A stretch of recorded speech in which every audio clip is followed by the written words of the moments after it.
প্রিয় শিক্ষার্থীরা, আজকে আমরা ক্যালকুলেটর ব্যবহার করে দ্বিপদী বিস্তৃতির যে এমসিকিউ গুলো আছে তা দেখা মাত্রই কিভাবে সলভ করতে হয়, এছাড়াও কিভাবে শর্ট টেকনিকে সলভ করতে হয়, সম্পূর্ণ অধ্যায়টি মাত্র 10 মিনিটের ভিতরে কভার করা সম্পূর্ণ ট্রাই করব। চলো তাহলে শুরু করি। প্রথমে আমরা ক্যালকুলেটর দিয়ে ব্যবহার শিখে নিব। আমরা তিনটি ভিন্ন ভিন্ন ক্যালকুলেটর নিয়েছি, সবগুলোর কাজ যেহেতু একই, আমি একটি মেন ক্যালকুলেটর দিয়ে করে দেখাই। এই ধরনের ক্যালকুলেটর সবার কাছে বেশি থাকে, তাহলে আমি এই ক্যালকুলেটর দিয়ে করে দেখাই। খেয়াল করে দেখবে তোমরা, আমাদের প্রথম প্রশ্নটি হচ্ছে 5 এর ফ্যাক্টোরিয়াল কত। এটা আমরা কিভাবে ক্যালকুলেটর দিয়ে বার করব? এটা বার করার জন্য প্রথমে তোমরা সকল ক্যালকুলেটরই 5 তুলে নিবে।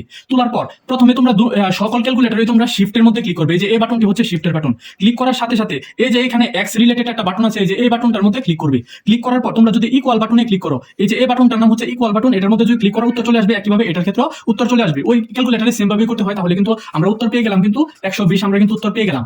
এখন আমরা দ্বিতীয় একটি অঙ্ক আছে, এটি কিন্তু চাইলে কিন্তু ফ্যাক্টোরিয়াল দিয়ে করতে পারবো না। এটার জন্য কি টেকনিক অবলম্বন করতে হবে তা খেয়াল করে শুনো। এখানে দেওয়া আছে 100 ফ্যাক্টোরিয়াল আর এখানে দেওয়া আছে 97 এর ফ্যাক্টোরিয়াল। এখন এটা আমরা কিভাবে সলভ করব? এটা সলভ করার জন্য তোমাদের যে কাজটি করতে হবে, 100 থেকে 97 পর্যন্ত সংখ্যা লিখতে হবে। এই যে দেখো 100 থেকে 97 পর্যন্ত, তাহলে 198 আর হচ্ছে 97 আর নিচে আছে 97। এখন খেয়াল করে শুনবা, এই যে এখানে আর এটা কাটা যাবে, এই যে এই দুইটার গুণফলই হবে উত্তর। অর্থাৎ 100 থেকে এটার থেকে এক বড় সংখ্যা নিবে।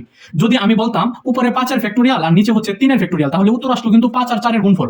তোমরা কি বুঝতে পারলে কিনা? তাহলে আমার এটার উত্তর কত আসবে? 100 এর ফ্যাক্টোরিয়ালের এবং 97 এর উত্তর আসবে হচ্ছে তোমাদের 9800। এটার উত্তর কিন্তু আসবে হচ্ছে 9800, কিন্তু উত্তর চলে আসবে। এখন আমরা পরবর্তী একটা কোশ্চেনে যাব।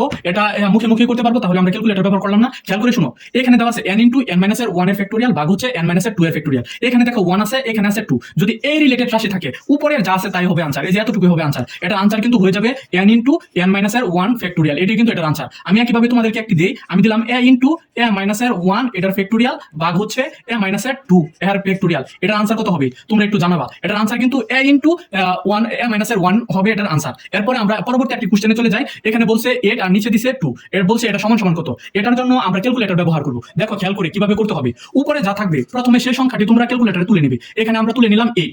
এরপরে তোমরা শিফটে ক্লিক করবে। এরপরে শিফটে ক্লিক করার পর তোমরা এই যে এখানে ভাগ নামে একটি অপশন আছে, এটার মধ্যে ক্লিক করবে। ক্লিক করে নিচে যে সংখ্যাটি থাকবে 2, এটা এখন বসিয়ে ইকুয়াল বাটনে ক্লিক করলে কিন্তু উত্তর চলে আসবে। এটার উত্তর কিন্তু চলে এসেছে 28। এটার কিন্তু উত্তর আমরা পেয়ে গেলাম। একইভাবে তোমরা অন্য দুটি ক্যালকুলেটরের ক্ষেত্রে কিন্তু নিয়ম একই, আমি দেখিয়ে দিচ্ছি তোমাদেরকে। এই যে দেখো, প্রথমে আমরা 8 নিলাম, তারপর আমরা শিফট বাটনে ক্লিক করে আমরা ভাগ অপশনটিতে ক্লিক করব। ক্লিক করে এই যে নিচে 2 ছিল, 2 বসিয়ে দিলাম, ইকুয়াল বাটনে ক্লিক করলাম, উত্তর কিন্তু চলে এসেছে।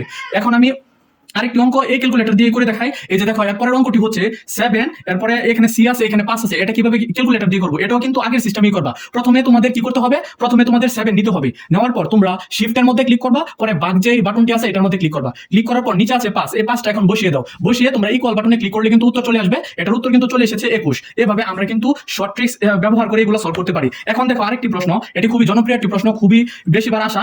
এখানে বলেছে n পরে তোমার এখানে 5 এবং n c পরে এখানে হলো 7 হলে n এর মান কত? এই টাইপের প্রশ্নগুলোতে খেয়াল করে শুনবা, এখানে n, এখানে যদি n থাকে, এই যে c এর নিচে যে সংখ্যাগুলো থাকবে তাদের যোগফলই হবে এটির আনসার। অর্থাৎ এর আনসার কিন্তু হয়ে যাবে 12। আমি তোমাদেরকে একটি দেই, আমি দিলাম মনে করো এখানে nc2 সমান সমান nc3। এটার উত্তর কত আসবে? এটার উত্তর কিন্তু হয়ে যাবে 5। তোমরা কি বুঝতে পারলে কিনা? আশা করি তোমরা বুঝতে পেরেছো। এখন আমি আরেকটি পার্ট তোমাদের সামনে নিয়ে আসছি। দ্বিতীয় পার্টটি আমি তোমাদেরকে দেখাচ্ছি। এখন খেয়াল করে দেখবা তোমরা, আমরা এই যে এই পার্টটি এখন সলভ করব। এই এমসিকিউ গুলো খুবই কঠিন হয়ে থাকে, কিন্তু তোমরা আজকের এই টেকনিকটি জানার পর দেখা মাত্রই সলভ করতে পারবে। তোমরা প্রথমে কোনো দিকে তাকাবে না, তোমরা জাস্ট আমি যা শিখাই তাকে দেখো। এখানে গুণবে কয়টা আছে, তোমরা ভিতরে কি আছে তা দেখবে না, জাস্ট এইভাবে গুণবে। 1, এই যে দেখো মাইনাস আছে, এখানে আছে 2, এই যে এটা কি 1, এটা 2। 2 থাকলে এর থেকে 1 কম নিব, কম নিয়ে এখানে যে সংখ্যাটা আছে তার সাথে গুণ করব। তাহলে এখানে 1 গুণ হচ্ছে 6, এটার সাথে আমরা 1 যোগ করব, তাহলে এটার আনসার চলে আসবে। এই বিস্তৃতির পদ সংখ্যা কত হবে? পদ সংখ্যা হবে 7। একইভাবে আমি একটি কঠিন, খুবই কঠিন একটি বিস্তৃতির পদ সংখ্যা নির্ণয় করে দেখাই। এখানে দেখো 3টি রাশি আছে। এখানে 3টি রাশি থাকলে আমরা কি করব? 1টা 2টা 3টা রাশি আছে, 3টা রাশি থাকলে তার থেকে 1 কম নিব, অর্থাৎ 2 নেওয়ার পর আমরা যে কাজটি করব, এখানে যে পাওয়ারটা থাকবে তার সাথে গুণ করে দিব। গুণ করে সাথে যদি 1 যোগ করি আনসার কিন্তু চলে আসবে। তাহলে এটার আনসার কত হয়ে যাবে? এই বিস্তৃতিটির পদ সংখ্যা কত হবে? হয়ে যাবে কিন্তু 9। একইভাবে আমি আরো একটু বিশাল বড় একটি বিস্তৃতির পদ সংখ্যা নির্ণয় করব। তোমরা কি করবে? শুধু রাশিগুলো গণনা করবে। এখানে দেখো কয়টি পদ আছে? 1টা 2টা 3টা। 3টা থাকলে আমরা নিব কয়টা? একটা কম, মানে 2টা নিব।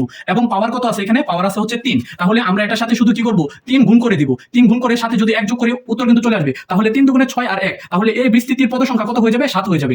একইভাবে আমাদের সর্বশেষ যে প্রশ্নটি আছে এটা সলভ করে দেখাই। এটা হচ্ছে n ইনটু যে এই রাশিটি দেওয়া আছে, এটি হচ্ছে 4টি পদে, 1টা 2টা 3টা 4টি পদে। তাহলে এটার উপর পাওয়ার আছে 4, তাহলে আমরা নিব কিন্তু 3। আর যেহেতু পাওয়ার 4, তাহলে 4 নিলাম। 3 আর 4 এটার সাথে 1 যোগ করব, তাহলে 3 4 হচ্ছে 12 আর যোগ 1 হয়ে যাবে কত? 13। এই বিস্তৃতি, এই বিশাল বড় বিস্তৃতিটির পদ সংখ্যা কত? 13। এভাবে তোমরা সকল এমসিকিউ এখন দেখা মাত্রই সলভ করতে পারবে। এই ধরনের আরো ভিডিও পেতে হলে আমাদের চ্যানেলটি সাবস্ক্রাইব করো।